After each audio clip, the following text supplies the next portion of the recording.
Hello, everyone. I hope you're all well, and welcome back to the Napoleonic Wars podcast. You're listening to me, Josh Redden, and today we're discussing everything to do with paintings in the Napoleonic Wars.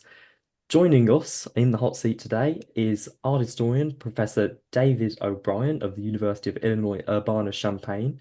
He's published extensively on the Napoleonic period, which is why we've got him here, and he's currently writing a book on the ways in which Napoleon was represented in images and objects from 1815 to 1848. So someone tell Luke about that. David, welcome. How are you? I'm doing very well. Thanks for having me on the show. No problem. Thank you for coming. And joining me in the I think it's something of a two-man interviewing tag team. It's Dr. Zach White. Hello, mate. How you doing? I'm very well. How are you? Yeah, I'm all right. We won't mention the whole egg on face mixing up of time zones thing that, I don't know what a time zone is, apparently. I wasn't going to tell everybody that you were an idiot and invited our guest on an hour later than we'd actually planned to schedule him. But now that you've mentioned it, that was sort of what happened, wasn't it? Sort of, yeah. Having said that, the only reason that folks haven't heard about that sort of thing before on this show is because I've learnt the hard way. And there was a time when we covered up mistakes on this podcast rather than broadcasting them to the world so that people can realize that for all that we attempt a professional veneer, sometimes it doesn't quite work out that way. But this is a really interesting one. As you say, Luke is the expert on kind of memory and paintings and all the rest of it. So this is not in my usual wheelhouse, but this is a really interesting topic. So I'm looking forward to it. Yes, me too. So it's a massive topic. So without further ado, I think we should get right into it. And David, I want to start with why I think this is a really important topic because a lot of people might associate paintings with how they kind of um, remember historical events, so almost as artifacts of the period rather than things which actually could serve to influence um, politics and understanding in their own time. So, addressing that, can you almost deconstruct the idea of the political like agency of paintings, if you will? How was art used in this period? And if you like, I'll narrow it down a bit more to say perhaps in kind of the center of gravity of art in this period of France and in particularly the French Revolution, which seems to be a massive moment in art. So how was art kind of weaponized politically by by both sides of the French Revolution? Yeah, well, it's a big question, and stop me if I'm getting into too much detail, more than your audience may want. But yeah, the function of large scale painting, especially, was changing rapidly in this period. It had always been used as propaganda by the church, or at least for centuries. Painting was an important vehicle for propaganda by the church and by the state. Uh, in France, there was one venue in particular that was very important for painting, and that it was called the Salon. It took place in the Salon Carré in the Louvre. It was a mainly biennial exhibition in the 18th century. And the state really used that as a place to show paintings that promoted certain ideas that it wanted to share with the public. Um, Painting had always had this political role. It had always been used by the state. But over the course of the 18th century, something changed. The public for the Salon came to feel that it should have a say in painting, that the government shouldn't just be, speaking to elites or speaking from the top down, that it should address the really pressing issues that the public felt were important. So, especially in the 1780s, painting had become quite politicized. There were some painters, Jacques-Louis David, the most famous one, who felt that they needed to speak to a public that was discontent with the direction the state was moving in, that felt that the state wasn't delivering on what it was supposed to do. So even before the revolution, you had painting embroiled in politics in ways that were new and controversial. Um, So that's kind of where when the revolution takes off, there's kind of high hopes that painting is really going to become more directly involved in politics and not just speak for what the monarchy thinks is important, but speak to issues that hadn't really been surfacing in painting. That doesn't happen. That's maybe getting beyond your question. But I mean, the essential thing, today we don't really think of painting as the first place to go to discuss politics. In fact, painting today, advanced painting, is quite a esoteric affair, and a lot of people think that it excludes them or they don't know what is necessary to know to understand it. Quite the opposite in the late 18th century. In fact, painting is one of the most important vehicles for discussing public affairs. Just to give you some idea of that, the salon, this exhibition I mentioned, in the 1780s and 1790s, approximately 100,000 people attended it when it was on. And you think Paris had a population, I'm not sure exactly, but let's say in 1790, Paris had a population of approximately 500,000 people. So 1 in 5 people were going to this exhibition. There would, of course, been people from out of town or out of the country as well. But newspapers, was the most effective way of getting to the public. But in the arts, painting was surprisingly one of the most publicly oriented arts that existed. I just want to stay with that if we can, because it was the immediate question that came to mind in terms of how do people access it and consume it, and I guess in what ways do they engage in it, and how layered is the meaning behind these paintings? Because if you take an example that perhaps I'm more familiar with, which is caricatures, there's the face value message, but there are layers of nuance and irony, and so there's sort of almost ironies within ironies. Do you see that similar layering within paintings so that this is something that can reach out to varying people based on their levels of awareness of contemporary events or historic events? Or is there an effort to sort of educate in a uniform way through painting? Yeah, so that's an interesting comparison to caricature because caricature is actually in the 1780s and even in the 90s much more developed in Britain than it is in France. So even though it's a tremendously important and creative venue for artists, it doesn't have that same impact in France that it does in Britain. But in terms of how did history paintings communicate, how did these large scale paintings communicate with their audience? Well, in fact, they were very layered because prior to the revolution, history painters were supposed to paint the distant past. I mean, there were 3 subjects history painters could paint. There was classical mythology, the Bible, or other ancient religious subjects, and classical history.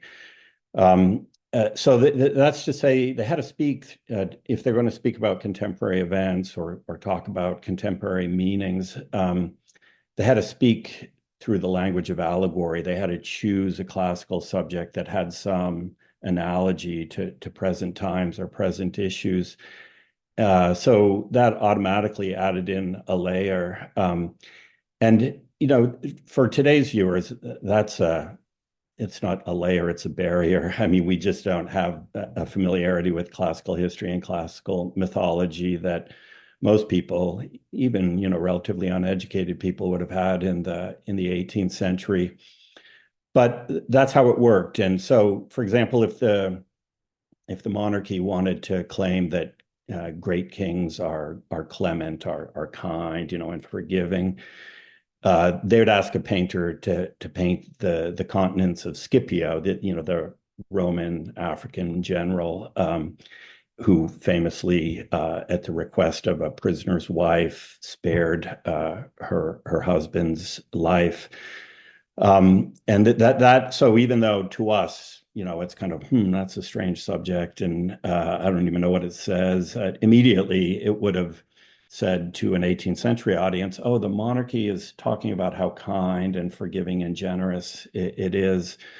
So that's probably the first thing to understand, that, it was just understood that one thing that made history painting great, one reason it was at the top of the hierarchy of genres, was because it spoke in this elevated language that was supposedly universal. Supposedly, the classical past was so distant that its meanings were available to everybody, and it didn't discriminate in terms of nationality or religion or race or this kind of thing.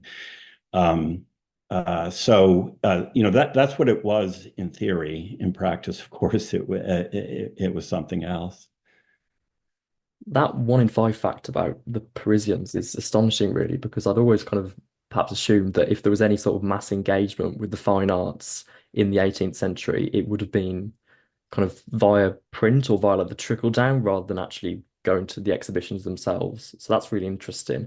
I'd like Yeah, to although circle. let me stop you there. That's a good point, because I mean, not only did people actually go to the salon, it was free, so people of all classes. In fact, that was a common complaint and the criticism that, the audience was smelly or ignorant. But there were also prints made of all of the most important paintings in the salon, so it reached even more people via prints. So Mhm. that's very important. So the picture you're painting, no pun intended, is that like paintings are just as important or very, very important in terms of how like the political messages were transmitted. If I could just circle back to what you said earlier about, you mentioned you didn't want to get ahead of yourself when you were talking about the revolution. And if you'd like, I'd like to now get ahead of it, give you the permission to do that and talk about kind of the balance between the Ancien regime and the revolutionaries in how art was used after 1789, once, as you put it, the revolution had taken off. Yeah. So, as I'm sure you know well, a key word in the early revolution was regeneration. The revolution was going to regenerate French society, and that was taken by many critics straight to painting. And they thought, now that painters were more free and now that they were living in this politically enlightened world, that painting itself was going to be regenerated. And just the high hopes expressed in criticism are quite astounding. They really thought, they were on the edge of a golden age. But quite the opposite happened. One thing you need for large scale painting, I mean, it took, months, even years to complete. These are huge paintings. Anyone who's been to the Louvre or to Versailles knows what I'm talking about. And they're made in stages, there are studies, and, it's a very elaborate system that was developed to make them. Takes a lot of money to make those. And the revolutionary government didn't have any money, of course, it was constantly at war. A lot of the wealth left the country with emigre. Of course, they had all the problems with the assignats.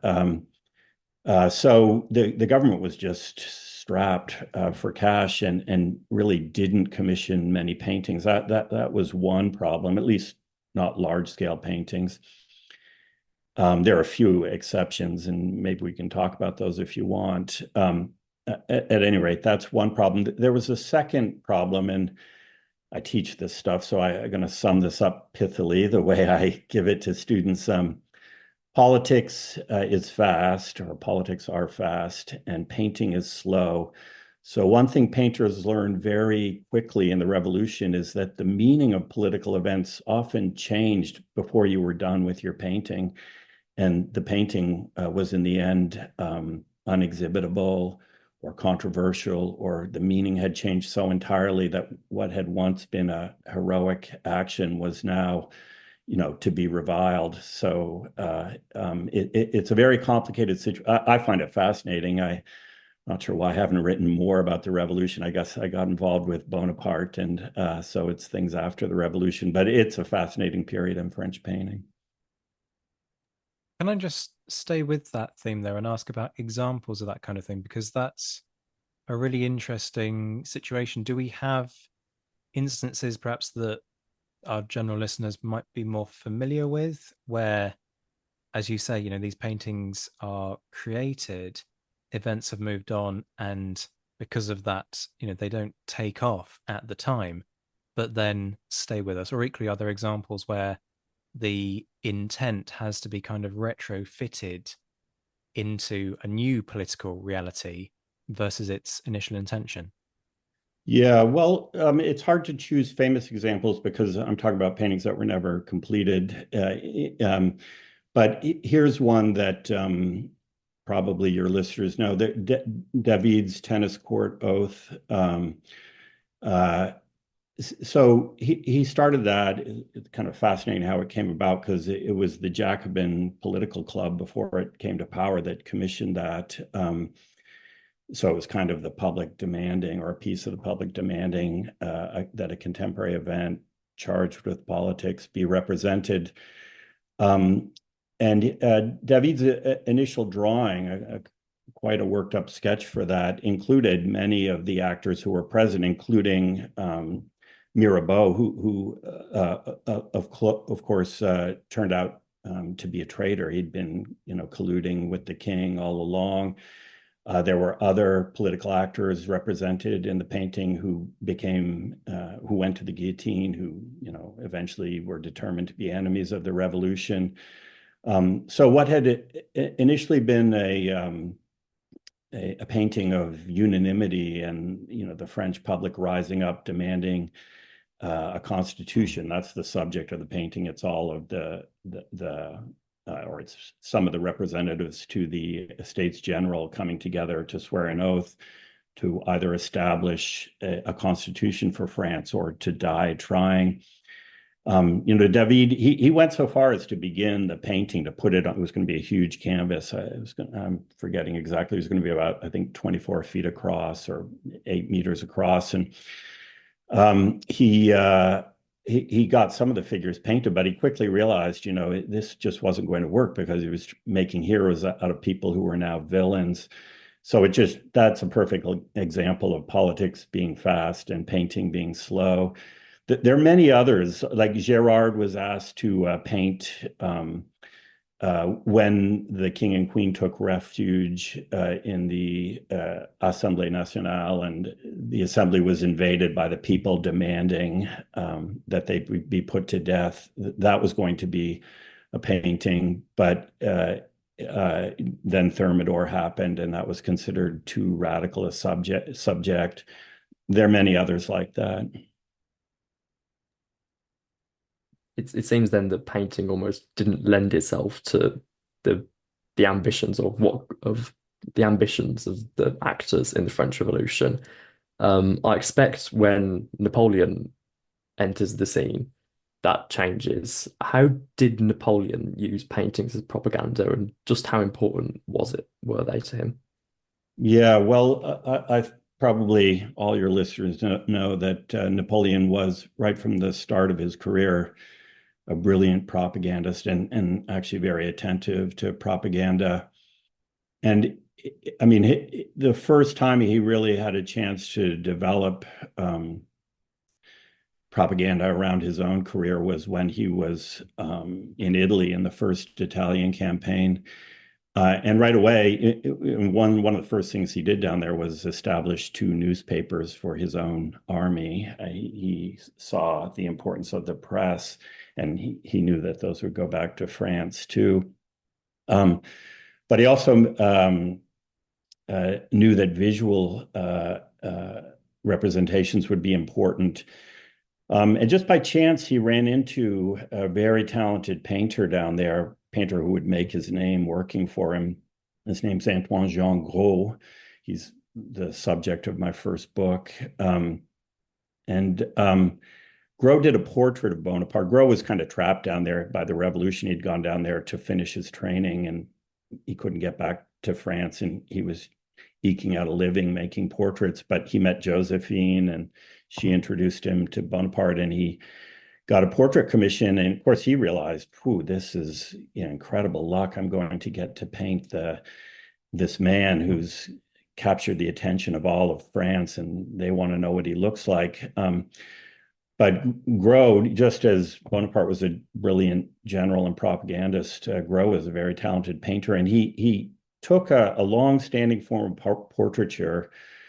Aristocrats prior to the revolution often had themselves represented when they were generals as a general in front of a battle or in charge of a battle they were commanding.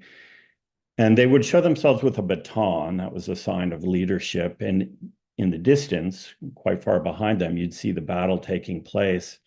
It was a highly stylized form of portraiture. Gros took that, and instead of showing Bonaparte in front of a battle, he showed him in the middle of a battle. He showed him charging across the bridge at Arcole, and this it was actually a small battle, but essential to for the campaign in which it occurred. Showed him charging across the bridge. It's actually that was my very first article. It turns out there's loads of evidence that he never made it to the bridge. He actually fell into a ditch and had to be extricated by some of his men. But Bonaparte knew how important that was, and he actually got the narrative out there that he'd led a charge across the bridge, and that had decided the battle. Well, Gros took that old aristocratic tradition and he turned it around so that instead of seeing Bonaparte with a baton in front of the battle, he's actually holding a sword and he's charging into the middle of the battle, and there's flames all around it. Your listeners probably know the picture I'm talking about.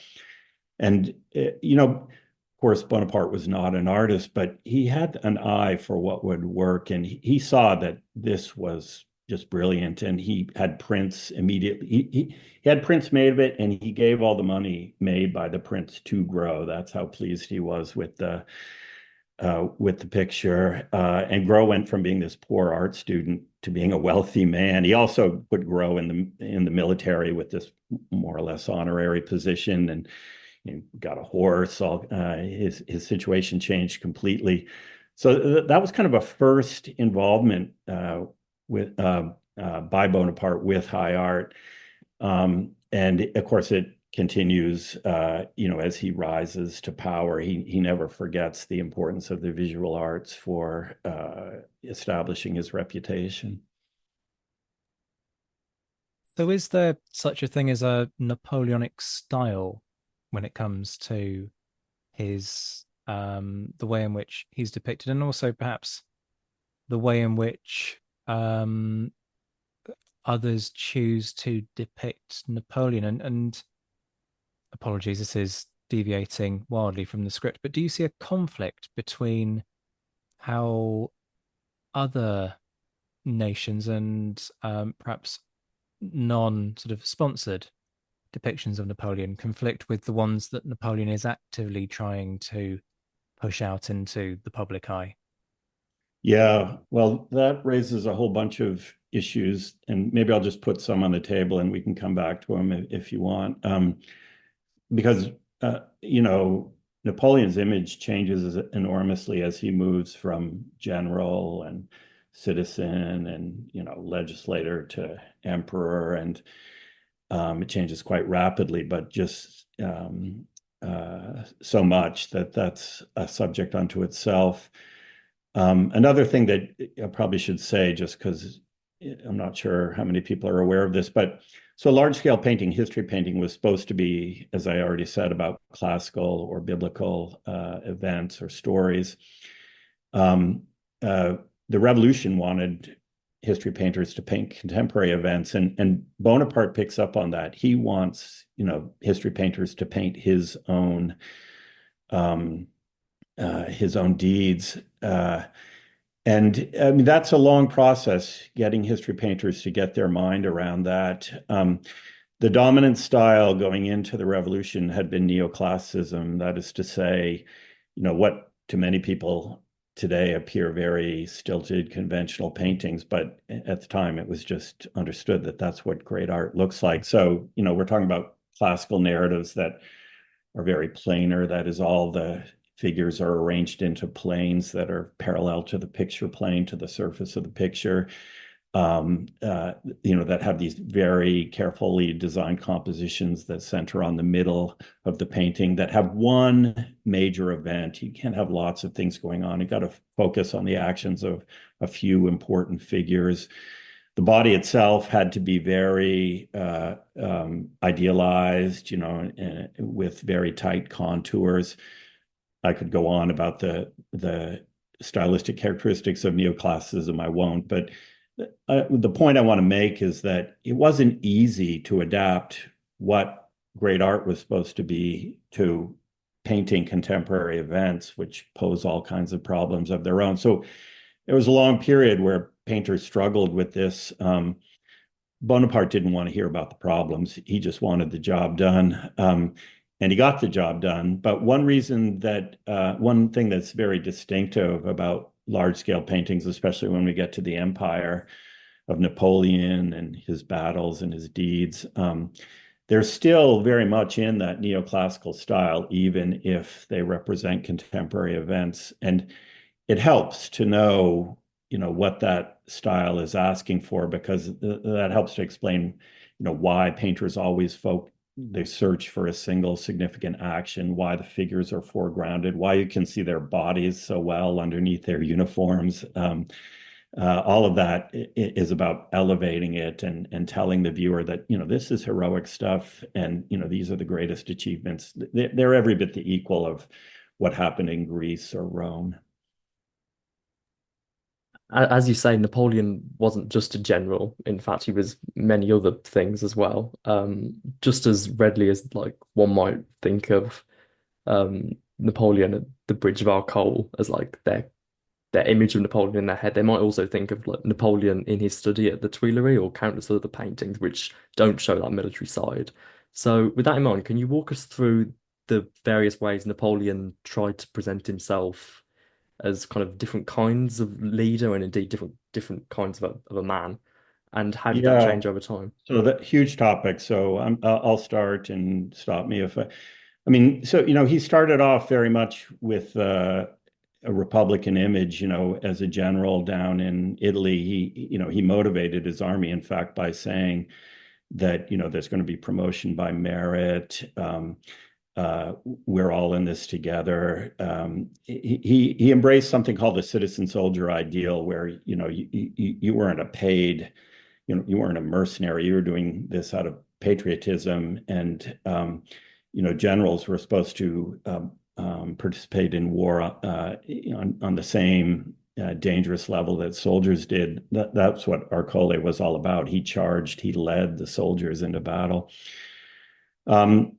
In fact, many people wondered if he was a Jacobin while he was in Italy, and he actually cultivated that Republican side of himself, and it's in Grove's portrait for sure, but in many other pictures of him that come from this time. He's youthful, he's in a Republican uniform.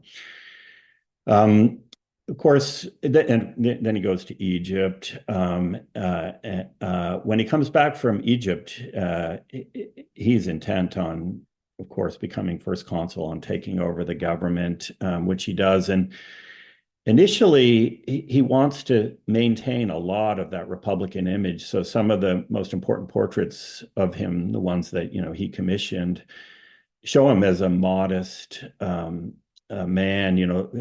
I think maybe one of the most famous is Isabey's portrait of him at Malmaison, where he's still it's somewhere between a military uniform and a legislator's uniform, and he's in his own private chateau. So he's not a monarch at all.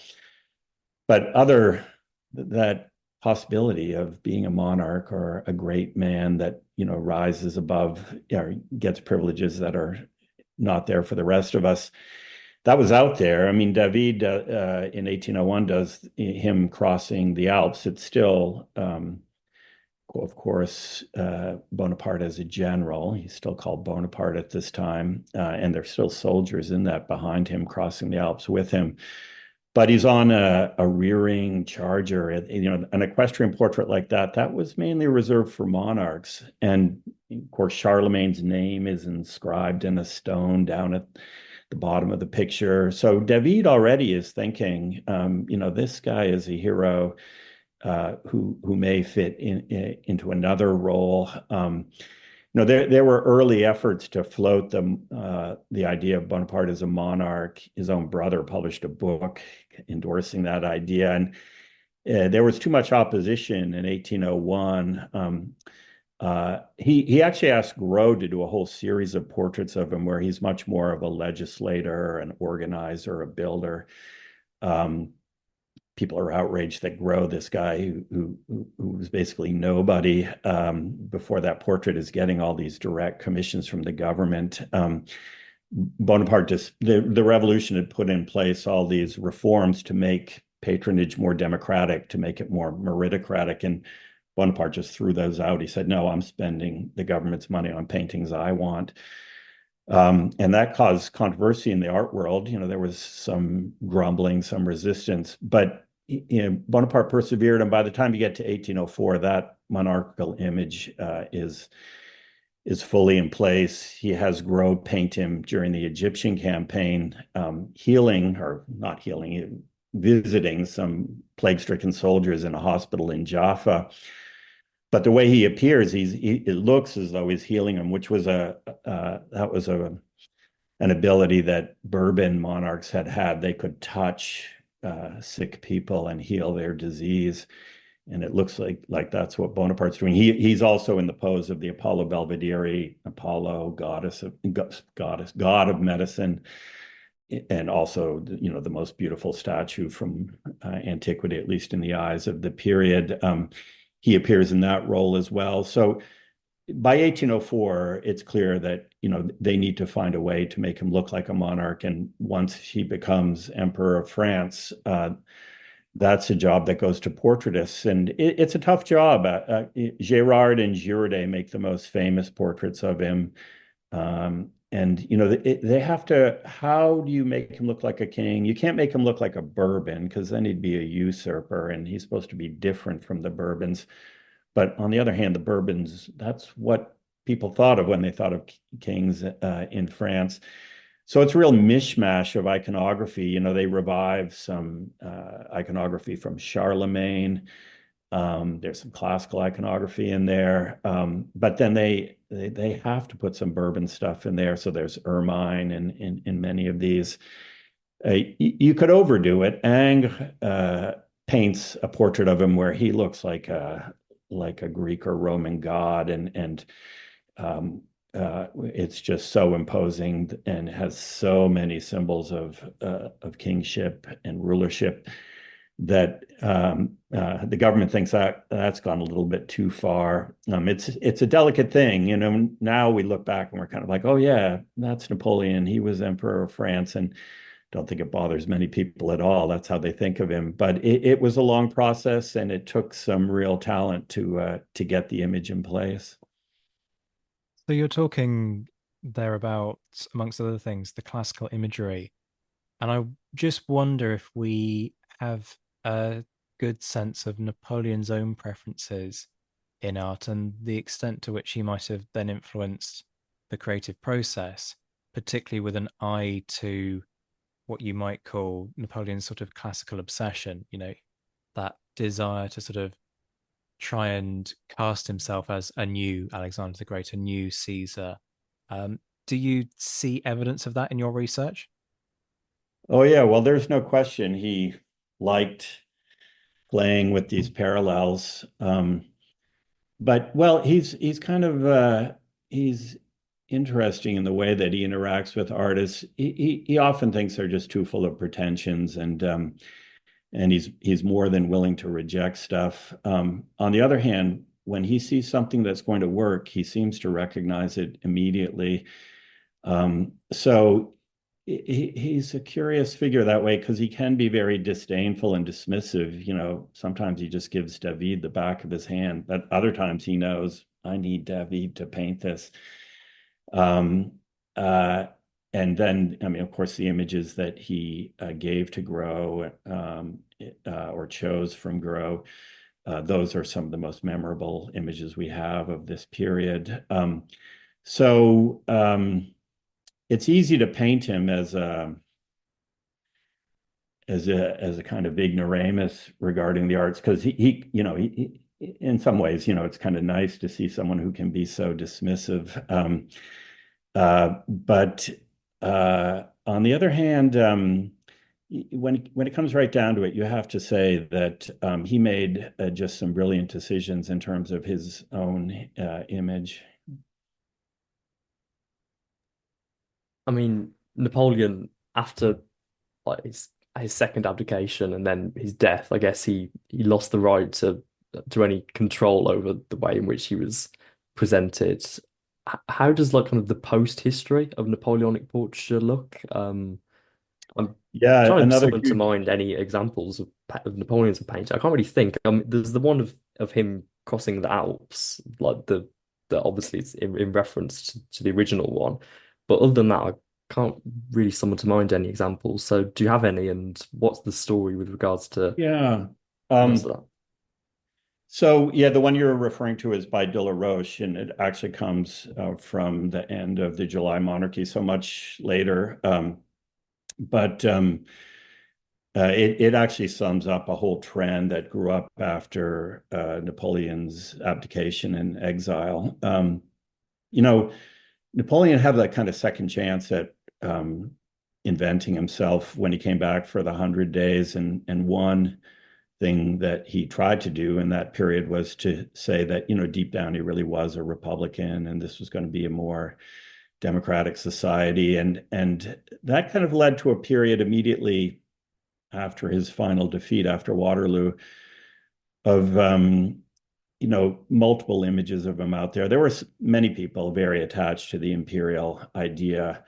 But for liberals, for people who still had Republican ideals, there was a kind of period of people going back to that early Bonaparte in Italy, or early on as first consul.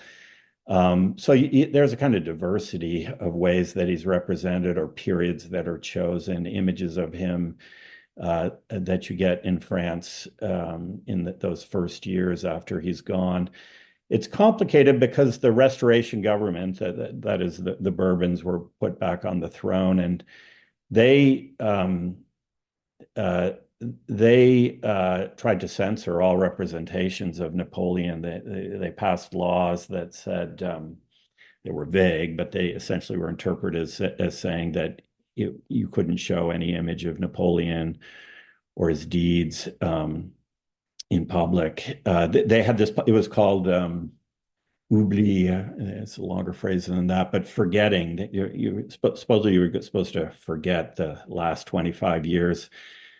Kind of a ridiculous policy because if you don't represent those 25 years that everybody knows about, you're just kind of leaving it to the opposition to represent.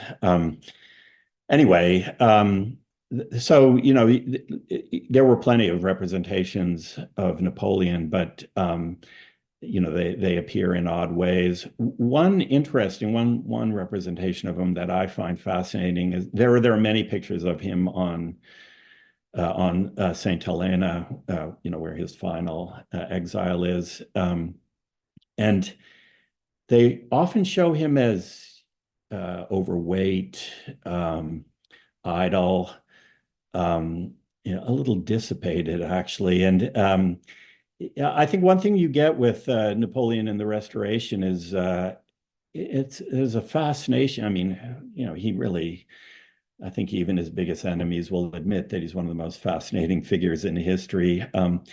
But that kind of becomes a lot like celebrity as a phenomenon. That is, people want to know about Napoleon no matter how he is, and they want to know what he's like personally and how he lives. And so there's a great image by Horace Vernet, one of the most important painters in the Restoration and July Monarchy, of Napoleon sitting out in his garden with this big sun hat on, and he's got a huge belly, and he's smoking, and it's just like what happens to great people, when their heyday has gone by, and So there's a lot of that kind of stuff. And it actually even creeps into history painting. One of a printmaker who really admired Napoleon, a man named Charlet, he started showing, there's no question he was an admirer of Napoleon, but he started showing Napoleon in private moments, warming himself before a fire or a fireplace, or apart from the battle, thinking to himself. People start wondering about the private Napoleon, and that's part of the same phenomenon, I think. So the heroic Napoleon at the center of the painting, governing events in the midst of some significant action, that starts to fade. And even among his admirers, you get these anecdotal scenes where his attention is caught momentarily by something, where it's more about his personality. And by the time you get to the July monarchy, so that's the period from 1830 to 1848. By the time you get to that, Louis Philippe, the king in that period, he decides that it would be much better to try and make his regime appear to be an inheritor of Bonaparte's legacy or Napoleon's legacy, as opposed to opposing it like the Bourbons did. And so he commissions lots of paintings of Napoleon in his most famous battles, like Jena, and even in those paintings, Bonaparte's often not in a heroic action. He's actually caught in the midst of something. It's much more everyday life, anecdotal. And I think the government was happy with that because they wanted Napoleon kind of brought down to human size. They could still say they're celebrating him, but it's not like France depends on, Napoleon coming back, or of course one of his nephews, or starting a Napoleonic dynasty again. So that's one of the main trends post-Napoleon, that he's given a much more human face, and he's really cut down to size, even as he remains this, general and emperor and everything else that he was. I'm gonna enter into a bit of a rabbit hole here, which granted is typical for this show. Um, because I'm very conscious of the Napoleon movie, and this is going somewhere, folks, and it's not a rant about all the things I didn't like about the Napoleon movie. It's actually to pick up on one of the few things that I did like and did respect in the depiction, which was the way in which Ridley Scott had clearly seen a handful of paintings from this era and wanted to try and effectively turn those into moving image as opposed to static depictions. And I just wondered what you made of that effort, and whether or not you had kind of problems and issues with it, or whether it was actually quite welcome from your perspective. Yeah, so actually, I haven't seen I'll have to listen to your podcast about that movie. I mean, I've seen, of course, the French reaction, so I know how poorly it was received there. I mean, I didn't expect a historically accurate movie, and I mean, Ridley Scott is about other things. So, and of course, I've been a professor for long enough that, I've had plenty of students who could care less about, what actually took place. So, I have to say, I saw the movie, and I was neither, disgusted nor was I completely entertained. I mean, I've seen him do better. Alien's a better movie, I think. But he's had this interest for a long time in late 19th century painting. Most of the quotations of paintings in Ridley Scott's Napoleon, are from the later part of the 19th century, from the 1860s to the 1880s. Actually, Gérôme is the artist who interests him the most, and he had actually already used Gérôme in Gladiator. So I mean, it's kind of nice, funny to see a 19th century painting quoted in a popular movie. So I can't get mad about that. Of course, Gérôme, by the time you get to Gérôme, I mean, we're talking about 50 years 70 years after Napoleon, the actual period is buried in myth, and they're still historians, of course, but Jerome had his own agenda.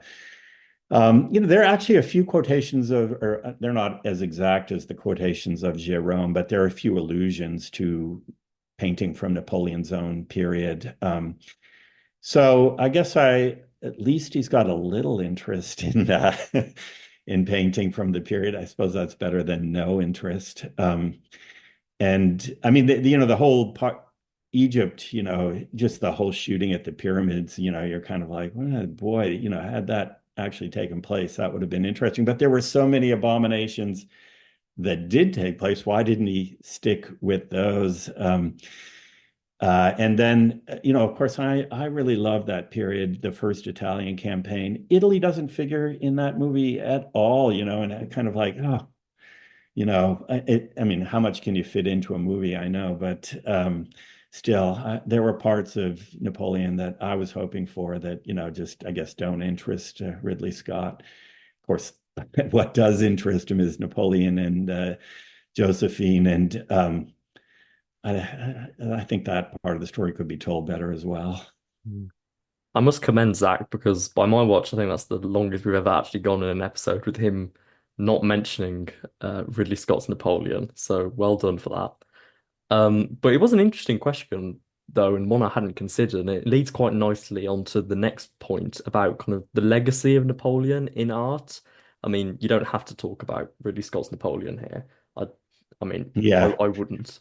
But people obviously were still representing Napoleon throughout the 19th century, and you've said, and indeed beyond, but also kind of outside of representations of Napoleon.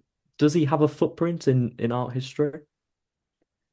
Oh, sure. I mean, a huge footprint. Uh, I mean, so it's a problematic period in art history because, when we get to what we call modern art, it's considered modern art is not supposed to be propaganda, or it's not supposed to be, top-down, state-sponsored work.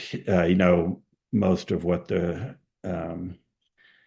Soviet Union sponsored, or the communist government in China sponsored, even a lot of what the United States sponsored for official art, is considered it's not open-ended enough, it's not experimental enough, it's not avant-garde enough to suit the ideals that seem to dominate taste when it comes to modern art. So Napoleon, that period, it's an odd period because it's just in the transition. Of course, a lot of the great paintings from before the revolution, they were all state sponsored and they were propaganda. We can kind of forget that because they were classical or biblical. But with Napoleon, it was propaganda for, I think we can admit it, a controversial moment in history. And so they've had in art history itself, they've had a rough ride, I think. Should they be, are they, is this modern art or is it not modern art? Can we celebrate the art without celebrating the politics? That really has led to it being, until recently, one of the most understudied periods in the whole history of French art. If you go from the French Renaissance to the present, I mean, that's changed. I hope I've had some role in changing that. But when you ask the question, what is the effect of this period on the history of art? It inspires me, first of all, to say what I just said. On the other hand, it did have a huge effect. I mean, the governments around Europe, all of a sudden, what are our heroic events that we're going to celebrate in large-scale painting contemporary events? Even the Restoration government that said they were going to forget Napoleon, they start looking for subjects that can make the same kind of paintings. And of course, neoclassicism has a long hold on French art and European art that continues long after Napoleon's period. But another area that is kind of interesting to look at is After Napoleon, monarchs across Europe start to have themselves painted in their portraits in military uniforms. I mean, it really changes the conception of what a state portrait is. The effects were so enormous that a lot of people didn't, who would have said, we're doing exactly the opposite of Napoleon. We're taking his lead in many ways. There were new problems too, how to represent war that changed enormously in this period. And also one thing that Napoleonic painting did to some extent, but uh, not that much, was how do you represent suffering, loss of life? That was a problem that was kind of set for the rest of the century. Thankfully, the next 50 years of European history were relatively war-free, but people are coming to terms with that aspect of the Napoleonic Wars for quite some time. So throughout this, we focused predominantly on the situation in France and on French art. But I'm also conscious, Josh has talked about sort of the trickle down across through French society, but I'm also interested in sort of the seep across international boundaries, if you will. Can you give us a sense of how this sort of spreads out and the influence that these styles have in art writ large, across history? What is the legacy, if you like, of the styles that we see during this period for the development of art as a medium? Yeah, so that's a tough question. I mean, there is, the most characteristic aspect of Napoleonic painting, that is large scale battle paintings, and we might also put David's Sacre, the coronation of Josephine in there as another very influential picture from this period.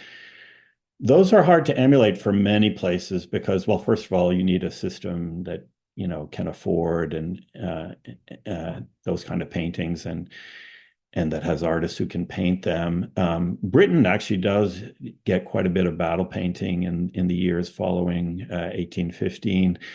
They're not that well remembered in Britain. I'm not sure what that's all about. I'm not an expert in British painting, but you do get efforts in Britain to do a kind of battle painting that could compete with what's found in France. But smaller states and states without the enormous art system that you have in France, it's kind of off the table. You get a little bit of it in Spain. But there are other ways that it appears. I mean, in Germany, which is divided into all kinds of little states, it's mainly comes from private individuals, just artists who are trying to come up with subjects that can speak to the changes that the Napoleonic period has brought into their country. So patriotism shown through soldiers. His famous painting by Caspar David Friedrich of a French chasseur wandering into a forest, and it's clearly about the German forest rising up and swallowing the Napoleonic army. So you get war treated in different ways. Actually, one thing I should mention, with art, you can never take away the role of talent or genius. And in Spain, you get this artist Goya, who's very aware of Napoleonic painting and does some large-scale battle paintings of his own to kind of redeem his image. He had actually worked for the French government in Spain. So in 1814, he tries to show, he paints two large heroic images of the Napoleonic Wars in France. But he actually, in private, is moved to just represent how horrific war has become in this period. And he does his famous disasters of war. And I think the point I'm trying to make here is that, sometimes things come out of nowhere. In some ways, this is everything that's not in Napoleonic painting. There is a lot of suffering represented. Even under Napoleon, he knew that you had to show the horrors of war in order to be credible with the public. But nothing like Goya. These are etchings, and they are some to this day. Some of the most stupefying pictures of war that exist. So I guess I'm saying that while French art is, everyone in Europe thinks that everyone knows that France spends more money on painting than any other country, and they have more artists than any other country, and those artists receive a training that's just not available anywhere else. I mean, Italy has perhaps, some rivalry, but the prestige of France in this period can't be underestimated. On the other hand, you'll get these interventions that are just unexpected and move art in very different directions. This is such a massive topic, and I, I hope we can get the opportunity to go on more about this another time. But unfortunately, we're nearing the end now. So thank you so much for coming on, David O'Brien. Thank you. I'm very pleased to be on the podcast. If, like me, you found that interview fascinating, I'd be sure to check out David O'Brien's books, among which perhaps most relevant to this interview, After the Revolution, Antoine Jean Gros, Painting and Propaganda Under Napoleon, published by Penn State University Press. This has been Napoleonic Paintings with the Napoleonic Wars podcast. Thank you for listening, and we'll see you again soon. Hello again, folks. Please remember to whack that subscribe button so that you don't miss out on the huge amount of content we're producing as we push out episodes 3 times a week. And if you're loving the show, why not leave a 5-star review? It helps bump us back up the algorithm and reconnect with our lost audience following the Spotify meltdown. Did you know that you can now join a mailing list to get regular updates on all the news about newly released episodes, meetups for patrons, new lines of merch that have dropped, and much more besides? To sign up, contact us at napwarspod@gmail.com and get your regular Napoleonic bulletin direct to your inbox. Much love to all our Patreon supporters who are enjoying a rejuvenated and revitalized offering of perks on Patreon. Head to patreon.com/the Napoleonic Wars pod to find out how you can join a buzzing community of like-minded Napoleonic nerds who are enjoying things like courses, socials, a book club, green room access to recordings, early releases, exclusive episodes, and much more besides. Their support is empowering us to triple our output and keep you entertained with Napoleonic nerdery on a daily basis. Prices start from just £2 a month, so if you could spare the cost of a cup of coffee each month to support us, it would mean a huge amount and might even fund some documentary work. Shout outs to our patrons who, at the time of recording in early October, are in the mentioned in dispatches tier: Rob Griffith, Brendan Teeling, Beatrice de Graaf, Lynn Dawson, Jamie Kingston, Jim Deary, Josh Keeney, Colin Fieldhouse, Stephen Colson, Jim Getz, Stephen Gillen, Hugh Brennan, Alistair Campbell-Grieve, Andy Meakin, Mark Anscombe, Rob Coughlin, Bruins Girl, Noah Fink, Mark Trowbridge, Miles Reedy, Nick Overland, Graham Goodwin, Chris Pramas, Anthony Gumbel, Anonymous American, Martin Pisani, James Fluick, Natasha Hobday, Rod Schwager, Chris Kimball, Gary Dennis, Ted Andrews, Richard Anderson, Arthur Forgy, Sam Moore, Wyatt Pollock, Carol Dixon-Smith, Roland Shark, Giovanni, John Baptiste Van Merlen, Darla Vincent, Brendan Hogan, Peter Findley, Jeff Maple, Ian Harding, Indiana Fats, and Joe Ayres. The Admirals: Mark Chestnut, John Haynes, Mike Guest, Rachel Stark, Mark Duckers, David Priest, David Maxwell, Graham Callister, Sean Sullivan, Stephen Ashworth, Kate Walcombe, Clemens Beman, Charles McKay, Reto the Sci-Fi Fan, Tim Day, Jason Morn, and the enigmatically, easy for me to say, named Zed, which isn't just me boosting the numbers before anybody comes at me. The Chiefs of Staff: Adam Coslin, the Marshals, Ryan Diamond and JC Kaiser, the Legion de Scholars, Dan Hazelwood and Bob Burnham, and in the Crown Yourself tier, Emperor of the First French Empire Todd Campbell and the Duke of Wellington, Laird Campbell. We'll be back very soon, but until then, this has been the Napoleonic Wars pod. On behalf of myself, Liam, Luke and Josh, take care of yourselves, folks. Stay well. And as always, thank you for listening.